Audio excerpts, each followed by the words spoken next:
So we're headed to Portland today to meet with what some would call the Barefoot Podiatrist. I'm really excited. It all kind of worked out in an interesting way. I heard about Ray Flanahan a few years ago on a podcast talking about how we kind of saw the light and realized that shoes were sort of messing up our feet, and that rather than just doing all this corrective surgery, we could actually help people with foot functioning. Flash forward, my sister lives in Portland in her residency as a podiatrist, her third year, and one of her rotations is working with Ray. What are the chances? Live in this barefoot world, and she's working with Ray. So she set up a meeting with me and him. I lived in the jungle of Liberia, West Africa, growing up, literally. And this is pre-podiatry, but I remember seeing that when we played soccer, excuse me, my friends didn't own shoes and they sprinted across the gravel. I remember going, wow, how do they do that? And so I took my shoes off, and my soft, moist, weak American feet literally couldn't even stand, much less sprint after a ball. So I had some early life experiences that sort of piqued at least my curiosity. I am very much like you. I never liked shoes. I never liked socks. I had to wear a tie growing up. I always felt horrible and claustrophobic. So there's been that element of me that's a little bit like you too, that doesn't like restriction in some ways. But more than anything, what got me into this is running. I've always loved to run, but I also went to a private boarding school where my stress release was a 6-mile run at night, And so I just got used to doing that, fell in love with it, bought my first pair of proper running shoes, Nike, which happened to be size 9 at the time, because based on current measuring systems, that's what they fitted me with. And so I immediately got injured. Within no time at all, my knees started hurting really bad. And I had a college scholarship, and so I'm like talking to my coach, Coach, I can't really train, my knees hurt so bad.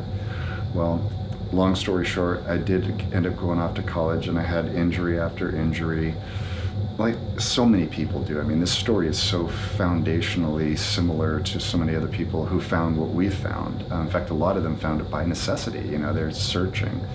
But point being, I'll give you one college story, again, pre-podiatry, but I developed on the back of my heel something called a pump bump, also known as a Hagelin's deformity. So the back of my calcaneus bone got very prominent, got red, got hot, swollen, hurt really bad, couldn't run.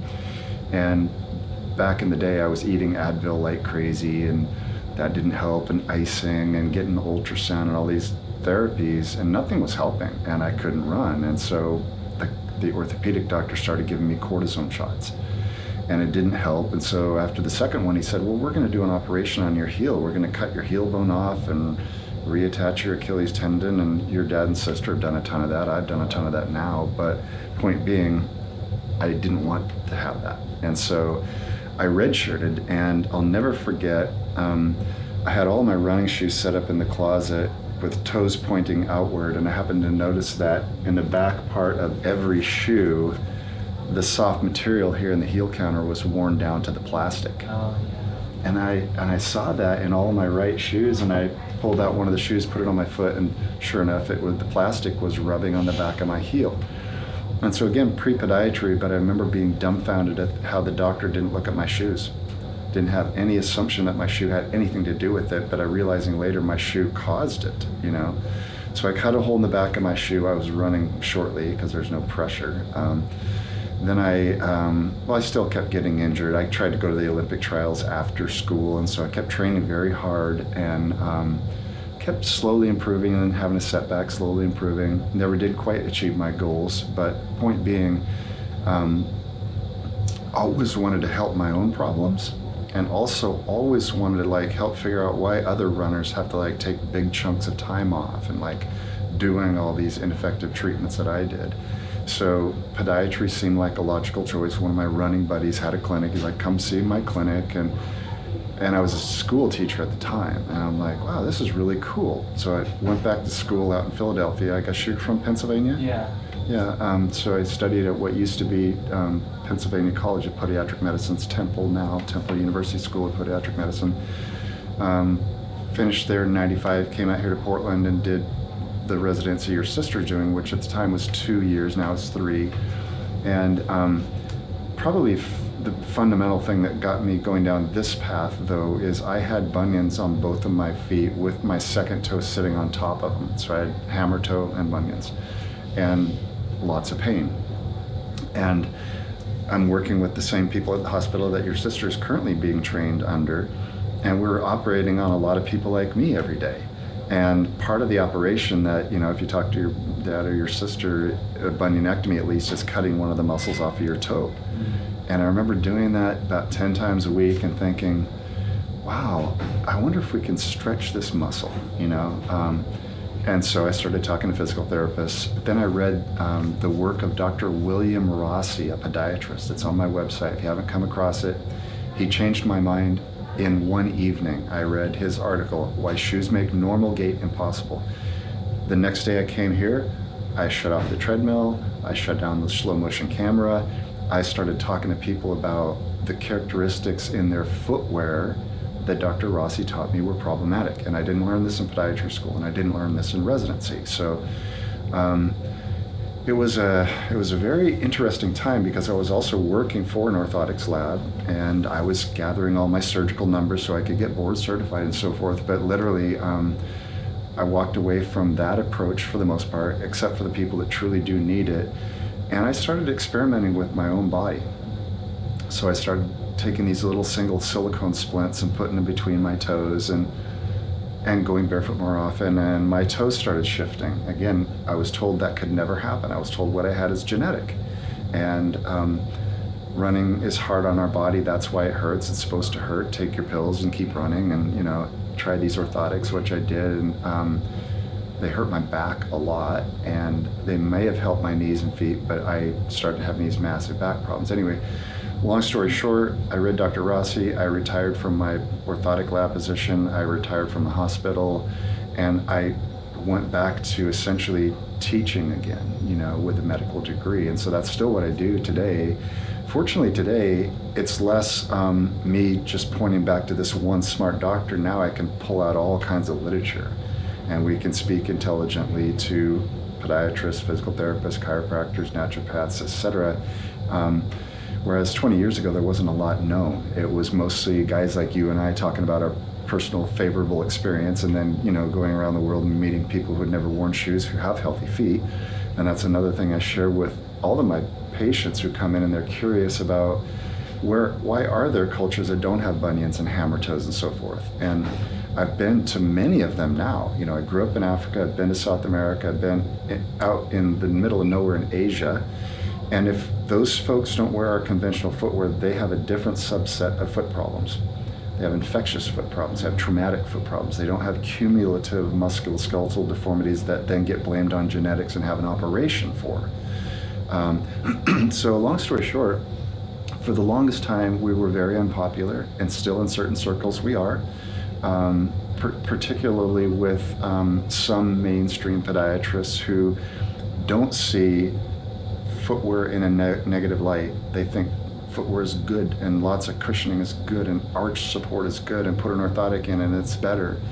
But there's a lot of good research out there that has looked carefully at whether or not that's correct. And I've got a lot of that on my website. One article in particular, is your distance running shoe prescription evidence-based? And a friend of mine from Australia and his colleagues went through 40 years of literature or so, and it's not evidence-based. It sounds right. You know, if you put somebody on the treadmill and, you know, you're watching for pronation, but they're in a pointed shoe, of course they're going to pronate, and you're not going to fix anything. You're not going to fix that by putting anything into that pointed shoe.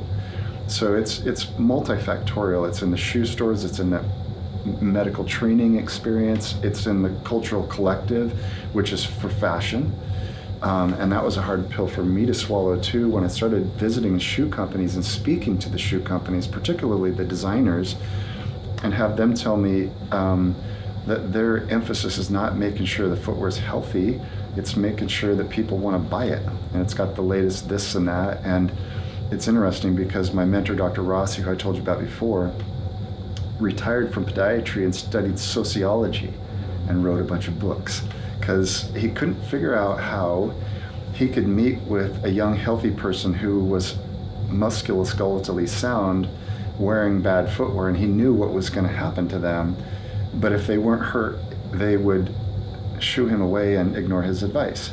And this is kind of what I see in my practice. My typical patient is an athlete, probably in their middle life, who did what I did. Yeah, they had injuries, but they kind of got away with it and took pills and took shots and kept going for a period. But essentially, if you look at the literature now, people that are arguing against what we're standing for are not arguing from a position of research or science. A lot of it is personal bias. A lot of it is the economics of having a podiatry business and so forth. But you can look at barefoot benefits, and I did a 20-minute video. It's on my website called Shape of Strength. I gave it to the sports podiatrist about 5 years ago. And I dug into the literature and I presented all these literature sources, many of which are not podiatry, which is why I think a lot of times the podiatrists either aren't aware of them because they're reading podiatry-specific journals. A lot of these studies are from natural medicine, physical therapy, physical medicine, coaching, so forth. So not a lot of podiatry, but there was an article in the podiatry journal called JAPMA that came out in 2014, where two British gentlemen did the same thing that my Australian friend did. He went through the literature and he's trying to figure out where did we get this idea that everybody needs the cushioning and the support. And again, in his study, their study, they found that for the most part, it's a theoretical perspective. So it's a thought process that makes sense. Running's hard on your body, right? Got to cushion that. Well, now no, you don't. You got to learn to use your own cushions, and we can.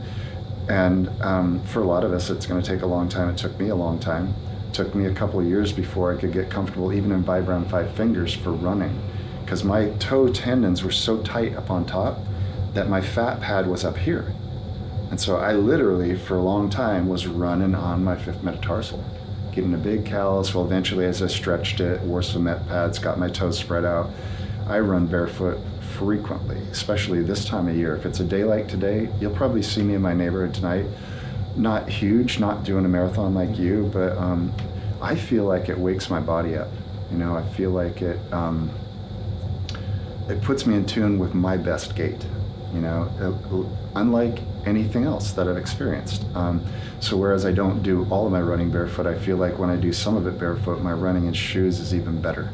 Because it does, I don't know, I've got theories about what that is in terms of proprioception and neural inputs and so forth that might be sharpened. I don't know for sure, but I do know that if people do it properly, you would probably agree it's one of the best things we could do for ourselves. And I'm not just talking about preventing foot deformity or shoe deformity. I believe that, I think it can slow us down in ways that I think we need. That are favorable not just for our foot health, but our spiritual health and our mental health. No doubt, I could talk to the benefits of balance. I could talk to the benefits of circulation. I can show where people have studied our product and shown you're going to have better balance, you're going to have better circulation, your arch muscles are going to get 10% bigger, you're going to reverse your bunions and your hammer toes and your Taylor's bunions if you're willing to make the shoe choices or go barefoot. And that's where Dr. Rossi kind of shifted gears and decided to try to figure out how can he have a compelling conversation with a young person and help them understand what is coming in the future that they're not yet willing to reconcile in terms of changing out their footwear. We deal with it every day.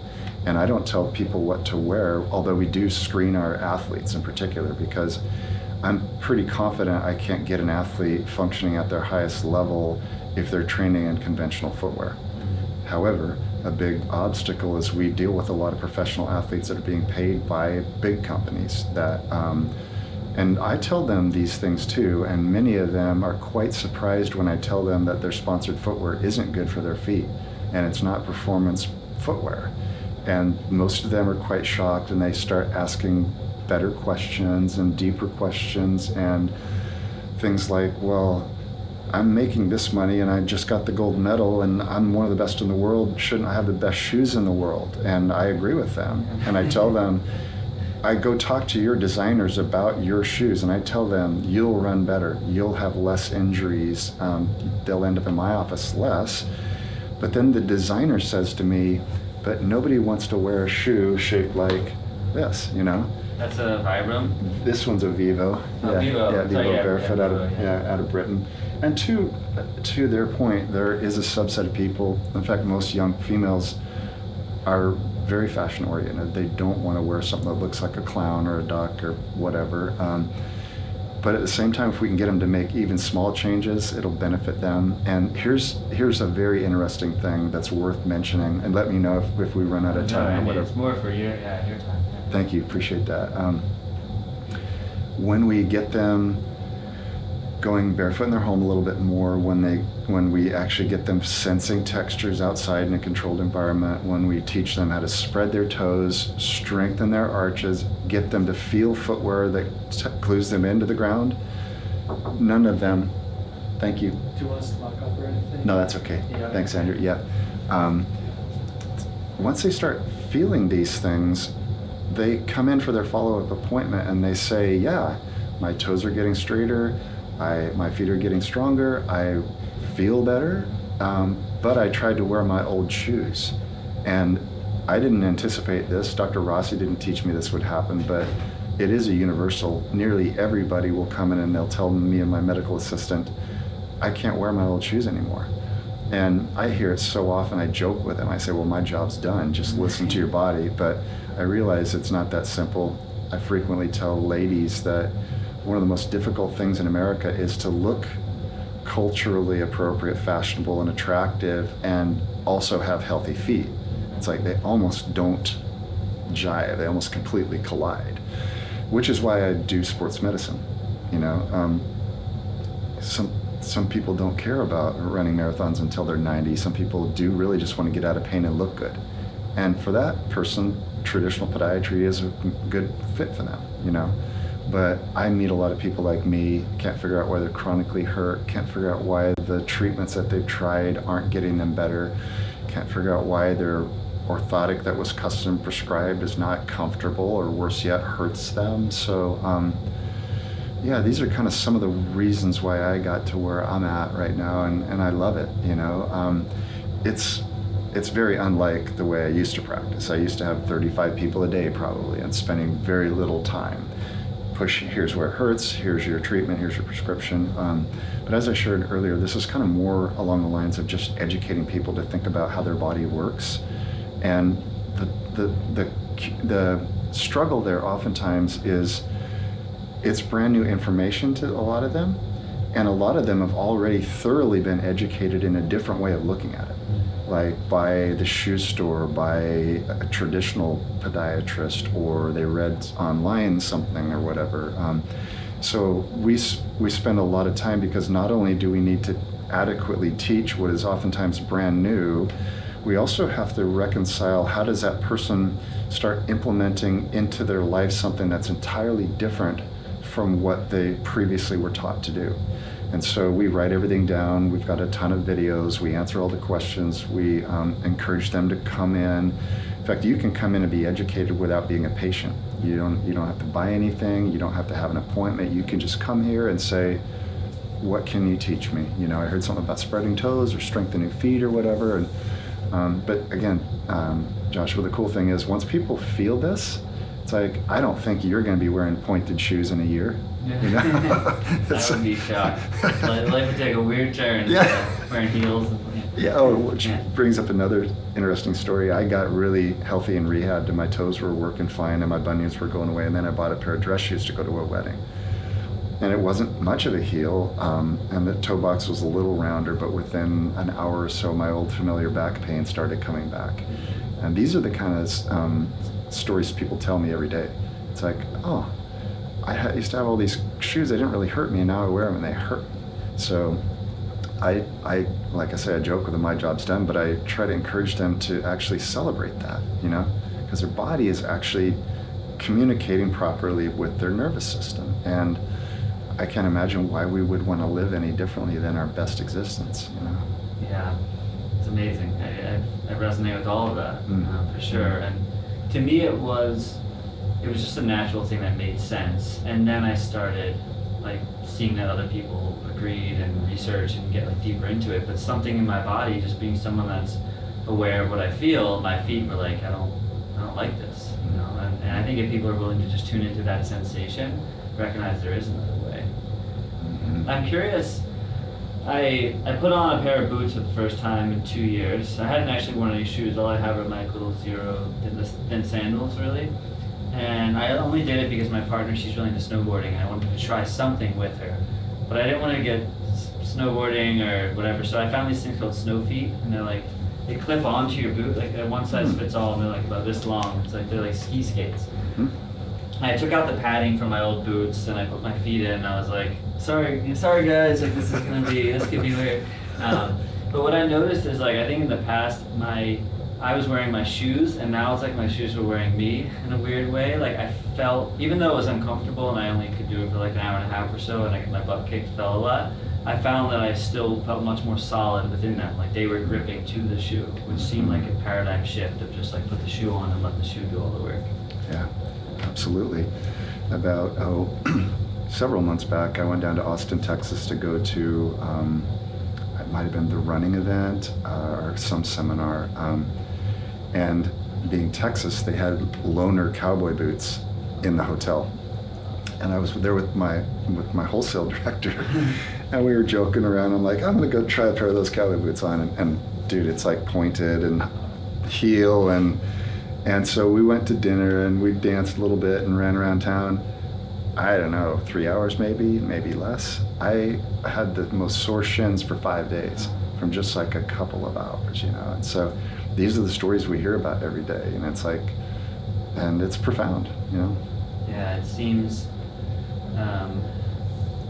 I mean, like you said, it's not just with feet. And maybe I'm wrong, but I think when I first heard about you, I was listening to a podcast with a guy who's a big runner. He does all the Vibram stuff. This was many years ago. With the Five Fingers. I can't remember the name of the podcast. He didn't just do feet stuff, but he was a big, like, kind of barefoot runner.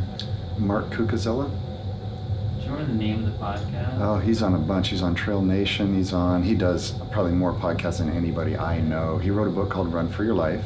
Okay. But he is a dude that, he's not just about shoes. He's about nutrition, breathing, every posture, strength, everything. In fact, if you haven't read his book, Run for Your Life, and you'd like to, I'll give you a copy. Cool. I've got several here to remind me. It's a stellar book. I wouldn't be surprised if it was him, although there's several other players in that field who have had great experiences in Vibrams and sandals. But I bet you're talking about Mark. He actually did the Boston Marathon 1 year in Vibrams, did a 100-mile race in a pair of Shama sandals, and confirmed why occasionally it's not the best idea to trail run in a sandal because he broke his second toe, you know, but thankfully it healed up quickly and he's good to go. But I wouldn't be surprised if it's Mark Cucuzella. Daniel Vitalis. I think that was actually Daniel Vitalis. Yeah, so yes. I sat with Daniel 5 years ago. I think he's got rewilding. Yes, that was the podcast. Okay. Yeah, so Daniel and I had a real compelling conversation. He's a naturalist like I am. He hunts and gathers and really wants to learn nature and get close to nature. And yeah, I mean, the thing of it is when you get into that community or the tracker community and even elements of the barefoot community, it does work really well out in nature, you know, in terms of like, I mean, creeping up on prey and so forth. The Indians and even our early settlers would take their boots off and stalk deer and elk in their bare feet of their socks, you know. So I wouldn't be surprised if Daniel's probably got some of the most experience with that kind of outdoor living. Yeah, we had a fun conversation very similar to this. And maybe I'm wrong, but when you talked about, who was the guy again that you originally read his? Cucuzella, Mark Cucuzella? No, the paper that you read that changed you. William Rossi. There was something connected to teeth health, or am I totally? No, well, it's interesting you would bring that up because one day I had a patient sitting here and I'm talking all about Rossi and how he showed basically a one-to-one relationship of footwear and foot deformities. Higher heels make our calves short and tight, pointed toes cause bunions, and toe spring causes tight tendons and hammer toes and blah, blah, blah. Which again, I didn't learn any of that in podiatry school. We had theories about why all this stuff was happening that ignored the shoe. But the Dr. Rossi wrote that article, wrote a whole bunch of articles, but the teeth thing is really interesting because I'm talking to this patient one day, a lady, 70% of my patients are ladies, and I was telling her about Dr. Rossi, and she said, you know, he sounds a lot like the dentist Weston Price, who wrote, and there's the Weston Price Foundation, which is still thriving to this day. He wrote a bunch of books. In fact, after that conversation with that lady, she brought me back his huge, like, gospel tome called Nutrition and Physical Degeneration. And I just read another book a couple months ago called Breath or Breathe that answered another question that I had coming away from Weston Price's work, which is he profiled what happened to cultures in Africa, South America, parts of Asia when we started introducing them to Coca-Cola and processed wheats and sugar and all this crap. They started having palate malformations and started having cavities, and a generation prior to that, no fluoride, no toothbrushes, no floss, perfect teeth, perfect smiles. So this is what his book is all about. But the rumor that I hear, well, then I went to my dentist and I'm like, what do you think about Weston Price? And he's like, who? Same thing happens with podiatrists. I'm like, well, have you read Rossi? And they're like, who? So Rossi's interesting too. His parents owned a shoe store. So when he was a kid, he's fitting shoes in his parents' shoe store, and he's like, people are really attached to how their shoes look and the outfit and colors and all this. And so then he became a podiatrist, but I don't remember if it was 4 years or not very many years into practice, he retired. He was, his words, bored with the predictability of treating adult foot ills. And I get it, man, I get it. I'm not retired, but I don't treat, basically. Very rarely do I treat. I inspire, I teach natural principles. And so then he became the sociologist, like I said, wrote a bunch of books. One of his books is called The Sex Life of the Shoe, and talks about how footwear really is, it's a big part of our sexual identity, and why people aren't willing to abandon certain styles, especially young women, you know. And I see that too, and I agree with that. But yeah, Rossi parallels Price in so many ways. Made fun of in podiatry till he died. Price made fun of, to this day he's made fun of. However, I talked to some dentists who said that he was kind of an a-hole about it when he learned this. He's kind of like, we're doing it all wrong, guys, you know. And so of course they kicked him off of all their staffs and wouldn't let him come to the meetings and so forth, as far as I heard. As opposed to being, and I'm learning still, try to be diplomatic. I was not diplomatic when I first learned this. I was on all the podiatry listservs, like, come on guys and girls, you know, we gotta spread our toes and, you know, go barefoot more, and made fun of still to this day. Last week had a little mini article come out in outside online. Podiatrists still saying that I should be sued for the claims that I make. And this very same podiatrist in that article said there's no proof that natural is better. And that just blows me away, you know, to suggest that our natural state of living is somehow less effective than technology, particularly footwear technology. I get that a lot in comments, like the foot is designed terribly, like it's like a design flaw, like an evolutionary flaw or something. I've heard a podiatrist say that within this past year. Evolutionarily flawed, haven't caught up with the rest of the body, we don't even need our fifth toe, it's a vestigial organ, it doesn't even work. People can't move it. Well, they can't move it because they don't use it. You know, it's tucked in under the fourth toe, not ever moving. Nor did mine. Now I all kinds of movement, you know. So layering in another piece of what I didn't learn completely from Weston Price, he's basically, your microbiome is what builds the micronutrients to build good teeth. Not what you put on your teeth, not what you scrub off your teeth, what we put in our pie hole, particularly pie. That's what I remember. I don't know how I connected that to your podcast, but maybe I had heard an interview right around the same time about that, and they both, hearing about these two gentlemen, something clicked. Like, yeah, it's your gut health, not your putting on your teeth. Yeah, and if you get a chance to read Breath or Breathe, I can't remember. James Nestor. Yeah. Yeah, my partner's a breath worker, so okay. she teaches breath work, and that's... You're probably already well tapped into all of this then. But he layered in one more piece that makes complete sense, which is we don't chew. We blend things, we make purees, everything's soft and comfortable, and yeah, we might chew a piece of steak, but we want it medium rare unless you're a vegan. And versus when I lived in Africa, they eat the bones just like an animal does. Literally crunch the bones because nutrients, you know. Not wasting the thing. Not at all, not at all. So that was his.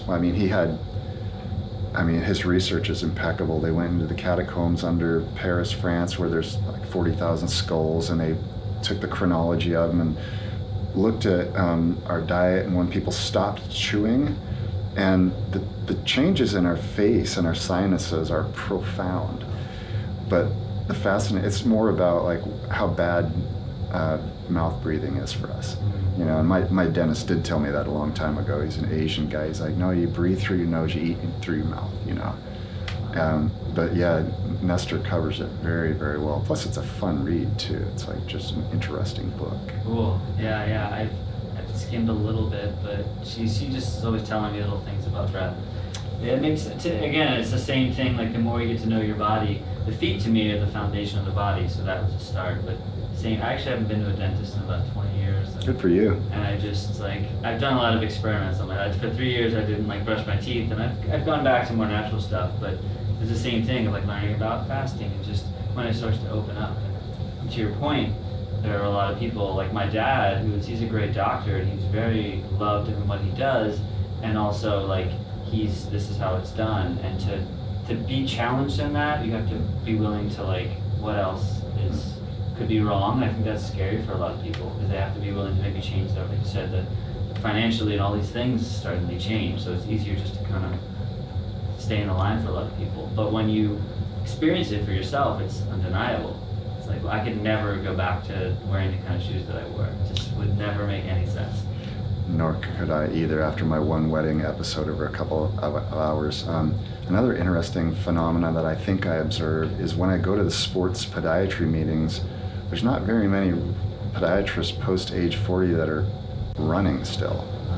You know, they've got knee problems and this and that, and I don't know, I can't prove anything, but I'm curious for them if they would have made the change that I made when they were 20 something, would it be different for them now? I believe 100%. You know, obviously I can't prove that, but yeah, I think it is a difficult shift for people, to your point, particularly when behavior has to be changed or income has to be challenged, particularly early on. Like your dad probably, if he believed in this, he could probably change because he's probably stable. Yeah. But the idea that somebody like your sis who doesn't have your dad to go work with and kind of pave the way, and I talk to the residents about it all the time, you know, they're intrigued, and the wise ones are out wondering what's the business model, because obviously you have to, you know, it's not, I mean, wouldn't it be great if we could all just focus on taking care of people and didn't have to sell things to people to make our money?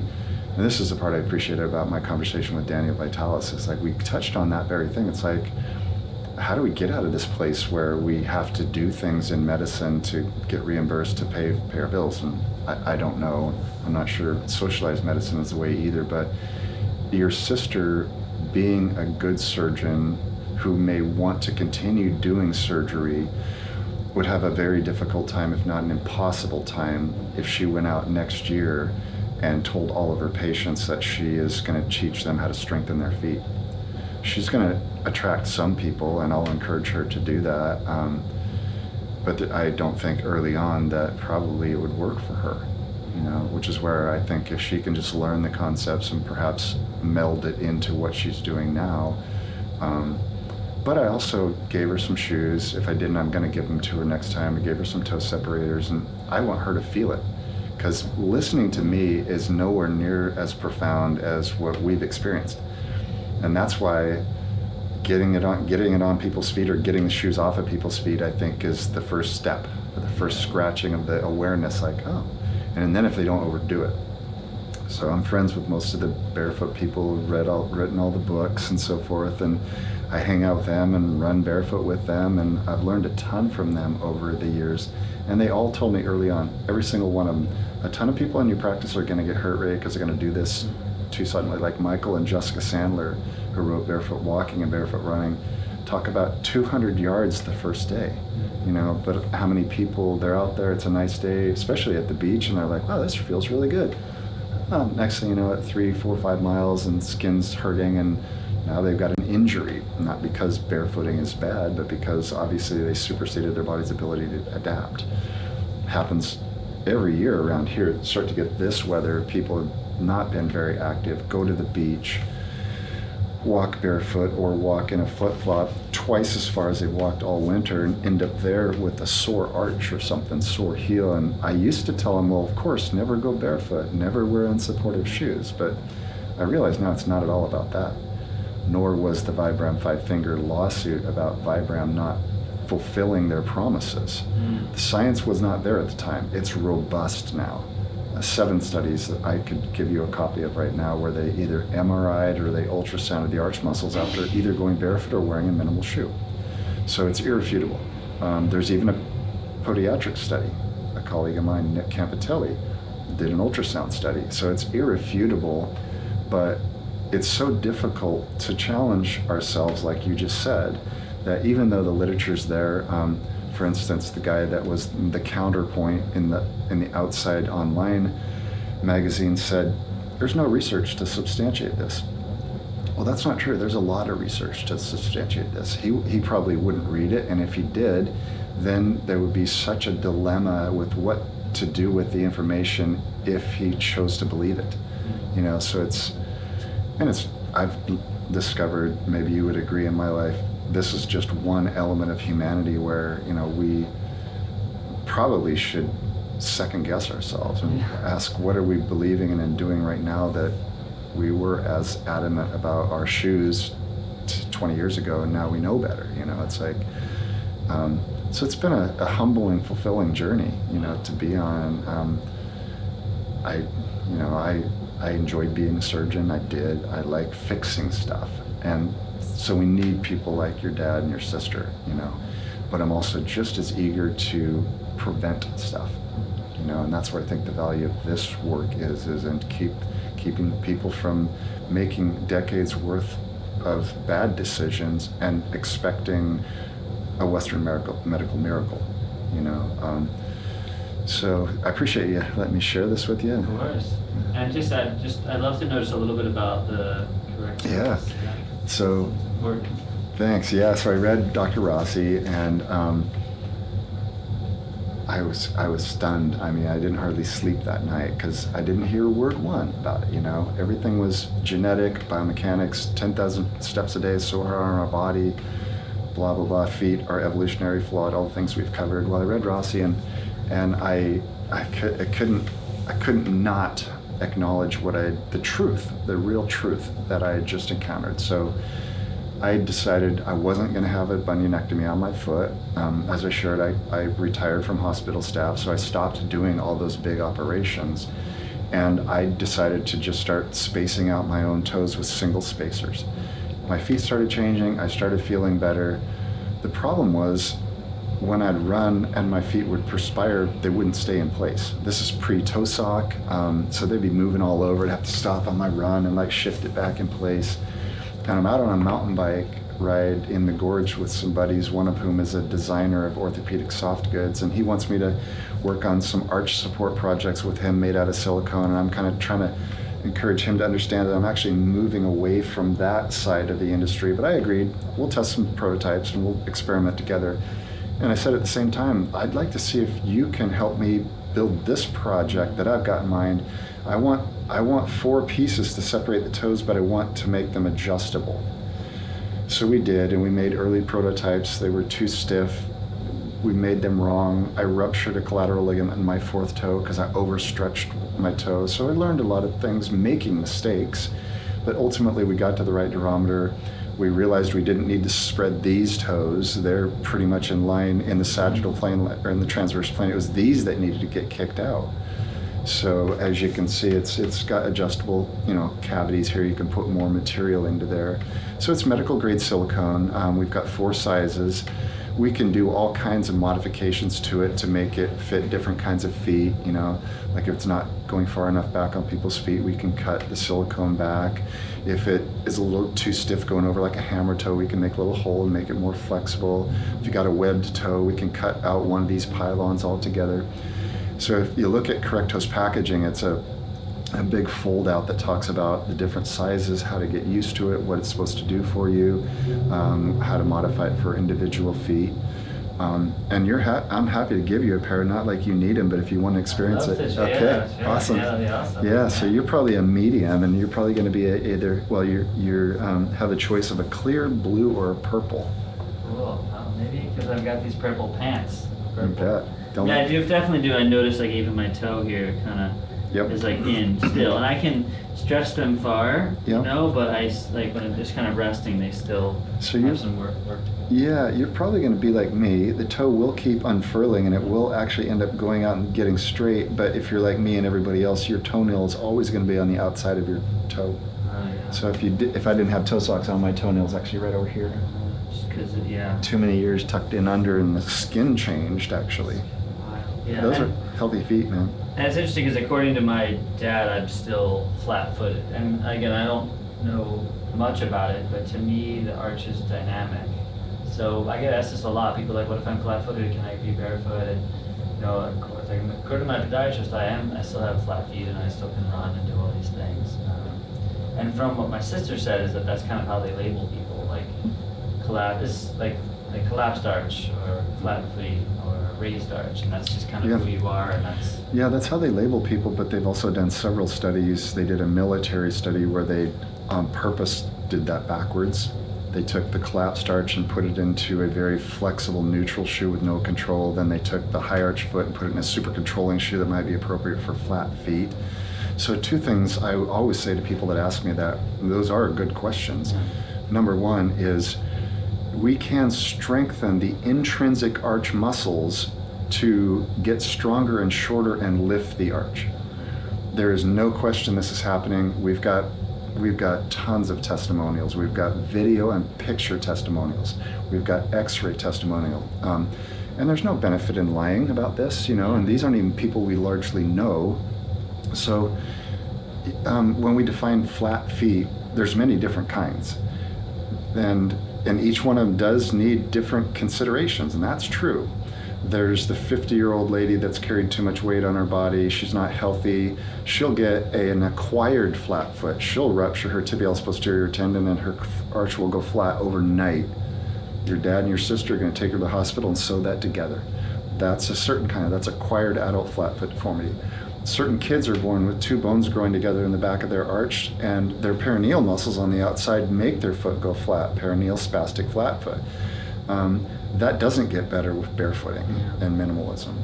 But these are rare. The overwhelming majority probably have weak arches. But more than anything, my favorite thing to talk about surrounding this question, and I did a video on my website. You might want to include it in your future conversations or have a look at it. It's called pronation versus overpronation. So for your audience, I'm sure you're familiar with these terms growing up in a podiatry household, but a pronated foot is another way of saying a flat foot, a collapsed arch, So the other kind of a flat foot is a foot that inside of conventional footwear can't do anything other than function flat. And I can show you this on your camera, or you can look at it in the video that I did. But let's just pretend that you and I are going to go run in this shoe. Classic, twice as high in the back as in the front. It's going to shorten the calf muscles, which, by the way, every podiatrist in the world will tell you tight calf muscles predispose you to flattening out your own foot.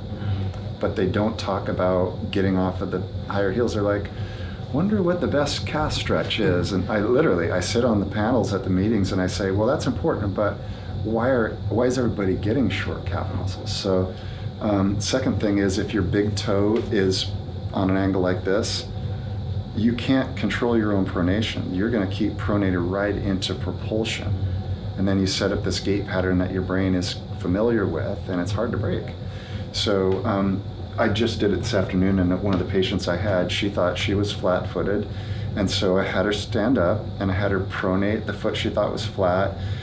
And I showed her where her big toe was in a bunion, and her arch went fairly flat. Then I had her supinate. Then I pulled her big toe out in natural alignment. Then in her husband's presence, standing right here, she tried to pronate her arch, and it would only go to absolute neutral. And this, in my practice, is probably 95 or more %. So whereas I think podiatry uses the exception to make the rule, I literally believe that the majority of people like you and I can do exactly what you and I have done successfully. If they don't make errors, if they aren't too tied to fashion, if they don't have dress code that requires, and that's an interesting piece of this too. In the last couple of years, there's been 2 females, one lady in the UK who sued her employer, a lady in Victoria sued her employer, and they both won because the employer wanted them to be at work in a 3-inch heel. And the one lady said, no, it hurts my back. I can't be productive at work. I got to wear a flat shoe. And they fired her. So she sued them and she won on both cases. So there's also that. People not only not wanting to look weird, I'm sure you've encountered that. And you're the kind of person that can handle that, maybe even encourage that kind of dialogue. But for a lot of people, that's their greatest paranoia, is they don't want someone, I get it all the time. When I'm in the elevator, people get on and they go, literally, you know, and they're like, and some of them will talk to me about it. It's like, well, why are you wearing something shaped like that? You know, or so I get into it and hopefully they'll try it. That's awesome. Yeah. Well, this is great. Thank you so much. You're for very sharing. welcome. I really appreciate Thanks for it. asking. It's very inspiring. Awesome. Thank you. Yeah, Thank you. amazing. I'm inspired by your journey too. Thank you.